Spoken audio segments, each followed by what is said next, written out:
Students, जैसे कि आपको पता है हमने फर्स्ट वीडियो लेक्चर में देखा कि अगर हमें एक रॉ डाटा जाएगा तो उसे हम एक टेबल के फॉर्म में कैसे कन्वर्ट करते हैं, टैली मार्क्स का यूज़ करके। ओके, तो उसमें लास्ट कॉलम जो थर्ड कॉलम था वो फ्रीक्वेंसी के लिए था। तो फ्रीक्वेंसी डिस्ट्रीब्यूशन मतलब क्या होता है, देखो अगर आपको ऐसा रॉ डाटा दिया है तो ये क्या है, marks obtained by 30 students, 30 students के मार्क्स है आउट ऑफ 50। ओके, तो ये है मेरा रॉ डाटा। ठीक, तो इसे आप टैली मार्क्स का यूज़ करके टेबल में कन्वर्ट कर सकते हैं। तो उस टेबल से हम इजीली समझ सकते हैं कि किसको कितने मार्क्स है, कितने स्टूडेंट्स को मार्क्स ज़्यादा है, 19 के ऊपर कितने स्टूडेंट्स को मार्क्स है, 35 मार्क्स कितने स्टूडेंट्स को है, 21 मार्क्स कितने स्टूडेंट्स को है, ये हम समझ में आता है हमें। ओके, तो वो था हमारा टैली मार्क्स का यूज़ करके टेबल निकालना। तो वो बेसिकली क्या था, वो फ्रीक्वेंसी डिस्ट्रीब्यूशन था। तो फ्रीक्वेंसी मतलब क्या होता है, तो देखो एक ये सब क्या है, ऑब्जर्वेशन है। यहाँ पे 30 स्टूडेंट्स है तो हर स्टूडेंट्स के लिए एक एंट्री है, मतलब 30 ऑब्जर्वेशन है। तो एक ऑब्जर्वेशन, जैसे कि यहाँ पे देखो 17। ओके, ये 17 नाम का जो ऑब्जर्वेशन है वो देखो कितनी बार आया, 3 टाइम्स आया। ओके, 3 और कहाँ पे है, और कहीं पर भी नहीं है, मतलब 3 टाइम्स आया, मतलब इसकी फ्रीक्वेंसी क्या हुई, 3 हुई इसकी फ्रीक्वेंसी।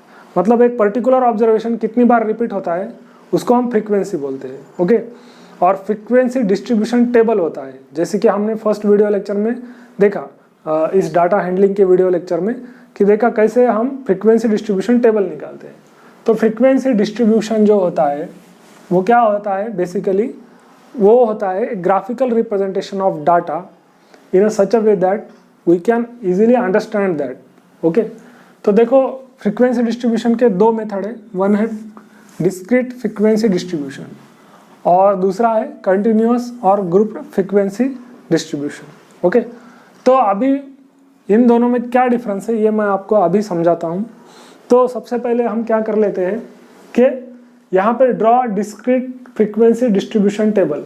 तो इस डाटा से हम एक डिस्क्रीट फ्रीक्वेंसी डिस्ट्रीब्यूशन टेबल निकालते हैं। वो कैसे हम अभी देखते हैं, यह हमने पहले भी पढ़ा है पर एक बार मैं आपको फिर से रिवाइज करता हूँ वो कैसे निकालते हैं। हम देख रहे हैं डिस्क्रीट फ्रीक्वेंसी डिस्ट्रीब्यूशन टेबल कैसे बनाना है। यह फर्स्ट मेथड है फ्रीक्वेंसी डिस्ट्रीब्यूशन की। ओके, तो हमें क्या करना है, टैली मार्क्स का यूज़ करना है दोनों मेथड में। तो पहले तो हमें क्या लिखना है, मार्क्स, आपको पता ही है हम कैसे करते हैं। यहाँ पे लिखना है मार्क्स, यहाँ पे लिखने हैं टैली मार्क्स और वहाँ पे लिखने हैं नंबर ऑफ स्टूडेंट्स। ओके, यह मेरा टेबल। तो सबसे पहले हमें नंबर्स को असेंडिंग ऑर्डर में लिखना है। तो यहाँ पे देखो असेंडिंग ऑर्डर में मैंने नंबर्स को लिख लिया है। तो आपको क्या करना है, जो भी रॉ डाटा दिया है उसको असेंडिंग ऑर्डर में पहले लिख लेना है। जो भी नंबर्स है, जैसे 1 से स्टार्ट होता है, सबसे छोटा 1, फिर 5, फिर 8, फिर 10, 12, ऐसे लिख लेना है। तो इसे हमें फर्स्ट कॉलम में लिखना है। तो देखो क्या आएगा, 1, 5, 8, आगे 10, 12। पहले कॉलम में मैंने मार्क्स लिखे, दूसरे कॉलम में टैली मार्क्स, फिर नंबर ऑफ स्टूडेंट्स। ऐसे क्वेश्चंस हमने देखे थे इससे पहले। तो देखो यहाँ 39 है, तो 39 के लिए एक टैली मार्क मुझे यहाँ निकालना है। उसके बाद होता है 25, 5, 33। तो देखो 25, 5, 33, 19, 21, 12, 19, 21, 12, फिर 21, 19, 1, तो 21, 19, 1। ओके, तो मैं क्या कर रहा हूँ, हर नंबर के लिए मैं एक टैली मार्क निकाल रहा हूँ। 1 तक हो गया। अभी देखो 10, 8, 12। तो देखो 10, 8, 12। ओके, 17, 19। ओके, 17, 19 और डबल 17। ओके, फिर 41, 40। तो 41 कहाँ है, यहाँ पे, 40 यहाँ पे। फिर 12, 41। तो 12 कहाँ पे, यहाँ पे, और 41 है यहाँ पे। 33, 19। तो 33 कहाँ है, यहाँ पे, और 19 है यहाँ पे। फिर 21, 33। तो 21 यहाँ पे,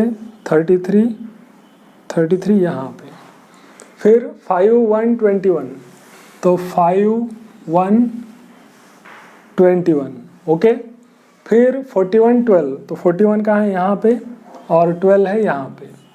तो ये हो गए हमारे टैली मार्क्स। तो अभी हमें लिखनी है नंबर ऑफ फ्रीक्वेंसी। तो देखो 2 टैली मार्क है, इसलिए फ्रीक्वेंसी बन गई 2, यहाँ पे 2, यहाँ पे 1, यहाँ पे 1, यहाँ पे 4, यहाँ पे 3, यहाँ पे 4, यहाँ पे 4, यहाँ पे 1, फिर 3, फिर 1, फिर 1 और 3।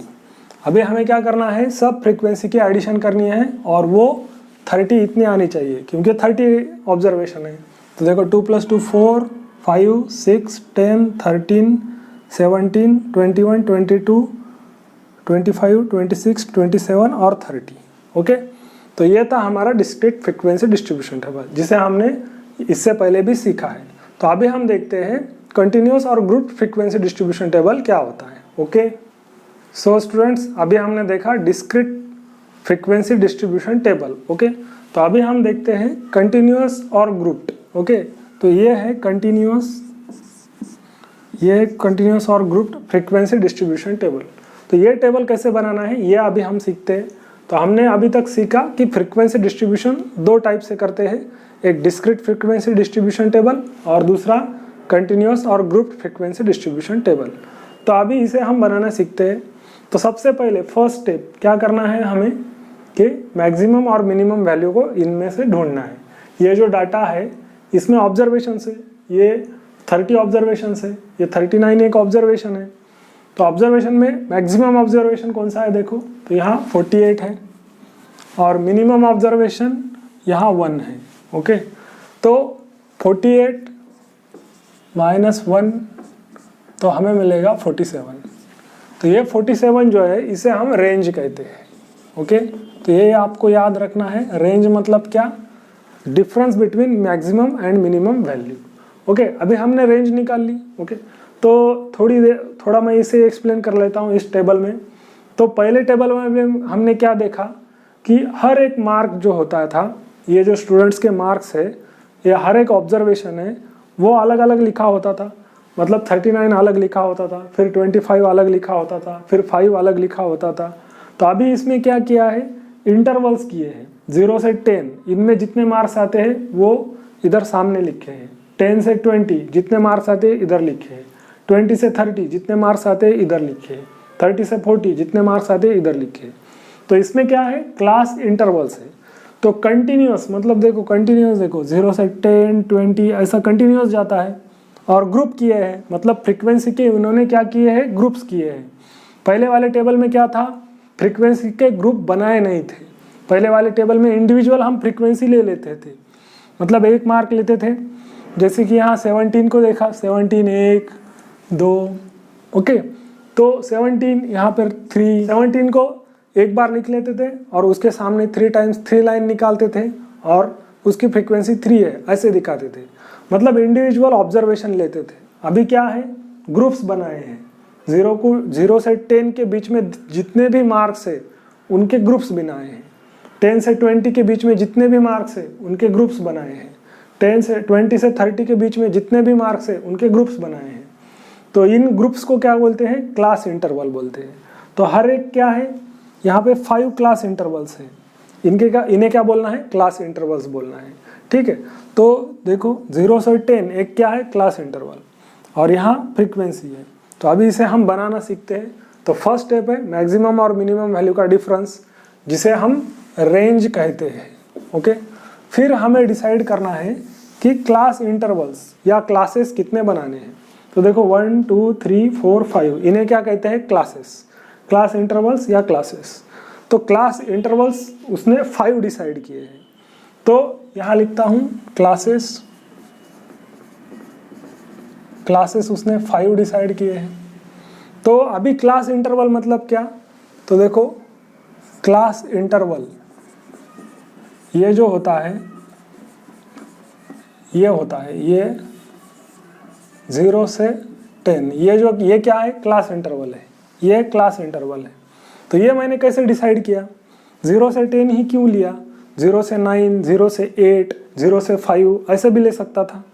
तो ये क्यों डिसाइड किया, तो देखो मुझे क्लासेस बनाने हैं 5, मतलब 1 2 3 4 5 क्लासेस बनाने हैं। तो रेंज को मुझे क्लासेस से डिवाइड करना है। ओके, तो देखो यहाँ पे रेंज डिवाइड बाय क्लासेस, तो रेंज है 47 और क्लासेस है 5, तो इसका आंसर आएगा 9 तो अभी देखो 9.4 मार्क्स तो मैं नहीं ले सकता, इसलिए मैं इसको होल नंबर बना लेता हूँ, 10 मार्क्स ले लेता हूँ। मतलब एक क्लास इंटरवल में मैं 10 मार्क्स लूँगा। तो इस तरह से आ गया क्लास इंटरवल 0 से 10, मतलब इसमें 10 मार्क्स आ गए, 0 से लेकर 10 तक ये मार्क्स आ गए। ओके, तो नेक्स्ट क्लास इंटरवल क्या है, 10 से 20। ओके, तो अभी देखो आगे क्लास इंटरवल बन गया, तो अभी इसे हम बनाना सीखते हैं। तो देखो 0 जो होता है उसे कहते हैं लोअर लिमिट। ओके, इसमें 0 जो है वो लोअर लिमिट है, और 10 जो है वो है अपर लिमिट। ओके, ये आपको याद रखना है। 10 से 20, ओके, इसमें 10 क्या है, लोअर लिमिट, और 20 क्या है, अपर। ओके, तो ये आपको याद रखना है। 10 से 20 ये भी एक क्लास इंटरवल है। ओके, ये क्या है, क्लास इंटरवल है, और उसमें ये है लोअर लिमिट, ये है अपर लिमिट। ओके, और इसका क्लास इंटरवल कितना है, 10 इतना है। 20 माइनस 10 मतलब कितना आ गया, 10। तो हर ग्रुप में मुझे 10 मार्क्स का ग्रुप बनाना है। ओके, तो अभी हम इसे कैसे बनाते हैं वो देखते हैं। तो पहले लिखना है मार्क्स। ओके, ये है मार्क्स। ओके, यहाँ क्लास इंटरवल्स आएंगे 0 से 10, 10 से 20, 20 से 30, 30 से 40, और 40 से 50। ओके, ये क्लास इंटरवल्स हैं। ओके, जिसमें 0 लोअर लिमिट है, 10 अपर लिमिट है। तो मुझे क्या करना है कि यहाँ लिखना है टैली मार्क्स,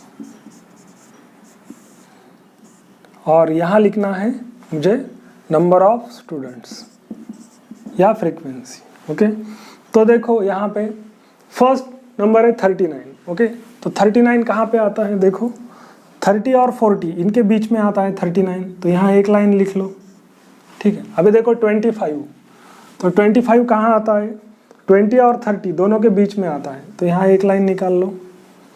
ओके, अभी देखो 5 33, 5 कहाँ पे आता है, 5 जो है वो 0 से 10 के बीच में आता है, तो यहाँ एक लाइन निकालो 5 के लिए। फिर देखो 33 कहाँ आता है, 30 और 40 के बीच में आता है, तो यहाँ एक लाइन निकाल लो। ठीक है, यहाँ पे देखो 19 कहाँ आता है, 10 से 20 के बीच में आता है, यहाँ एक लाइन निकाल लो। फिर 21 कहाँ आता है, 20 और 30 इन दोनों के बीच, तो यहाँ एक लाइन निकाल लो। फिर आता है 12 कहाँ आता है, 10 से 20, तो यहाँ निकाल लो। फिर देखो 48 कहाँ आता है, 40 और 50 के बीच में, यहाँ एक लाइन निकाल लो। फिर 13 कहाँ आता है, 10 से 20 के बीच में, तो यहाँ एक लाइन निकाल लो। फिर देखो 21 कहाँ आता है, 20 से 30 के बीच में, तो यहाँ एक लाइन निकालो। फिर देखो 9 कहाँ आता है, 9 आता है 0 से 10 के बीच में, तो यहाँ एक लाइन निकाल लो। फिर देखो 1 कहाँ आता है, 1 आता है 0 से 10 के बीच में, तो यहाँ एक लाइन निकाल लो। फिर देखो 10। ओके, तो 10 ये कहाँ लेना है, तो ऊपर भी 10 है, नीचे भी 10 है, तो मैं एक 10 को कहाँ लिखूँ, तो देखो हमें अपर लिमिट को एक्सक्लूड करना है, अपर लिमिट को लेना नहीं है, तो इसे हम कहते हैं एक्सक्लूसिव फ्रीक्वेंसी डिस्ट्रीब्यूशन। तो 10 यहाँ लेना है नीचे, यहाँ पे 10 नहीं लेना है, तो यहाँ लिखता हूँ 10। ओके, तो याद रखो 10 ऊपर का छोड़ देना है, नीचे वाला लेना है। 8 कहाँ पे आएगा, 0 से 10 के बीच में। फिर 12 कहाँ आएगा, 10 से 20 के बीच में। 4 हो गए, तो एक लाइन इस तरह से निकालो। ओके, तो 17 कहाँ आएगा? 10 से 20 के बीच में। ओके, फिर 19 भी यहीं पर, 17 भी यहीं पर, 41 यहाँ पे, 40। अभी देखो 40 कहाँ पे आएगा? 40 ऊपर लिखना है यहाँ पे या यहाँ पे? यहाँ पर भी 40 है, यहाँ पर भी 40 है, तो नीचे वाले 40 लेना है। यहाँ पे अपर लिमिट को एक्सक्लूड करना है, ये अपर लिमिट लेना नहीं है, तो यहाँ लिखता हूँ 40। ओके, तो आगे 12 यहाँ तक हो गया। 12, 46, 12 कहाँ आता है? इन दोनों के बीच। 46 इन दोनों के बीच। फिर 37 इन दोनों के बीच। फिर 17 इन दोनों के बीच। फिर 27 यहाँ पे। फिर 30। अभी देखो 30 कहाँ लिखना है? 30 दो जगह पे है, ऊपर भी 30 है, नीचे भी 30 है, तो जो अपर लिमिट वाला 30 है वो हमें छोड़ देना है। ये जो 30 है अपर लिमिट है, इसे छोड़ देना है, यहाँ लिखना है 30, तो 30 आएगा यहाँ पे। ओके, फिर 6 कहाँ पे आएगा? 10 और 0 और 10 के बीच में। फिर 2 कहाँ? यहीं पर आएगा, ठीक है। फिर 23 20 और 30 के बीच में। ओके, और 19 यहाँ पे आएगा। ओके, तो जितने अभी टैली मार्क्स निकाले हैं इधर नंबर लिख लो। 5 + 1 6, 5 + 5 10 + 1 11। ओके, आगे ये 5, आगे ये 4 और ये 4। तो इस तरह से हमें कंटिन्यूअस फ्रीक्वेंसी डिस्ट्रीब्यूशन टेबल बनाना है, और ये जो है वो exclusive continuous frequency distribution table है। ओके स्टूडेंट्स, तो वीडियो को पॉज करके आप इसे लिख सकते हो। अभी देखते हैं नेक्स्ट क्वेश्चन।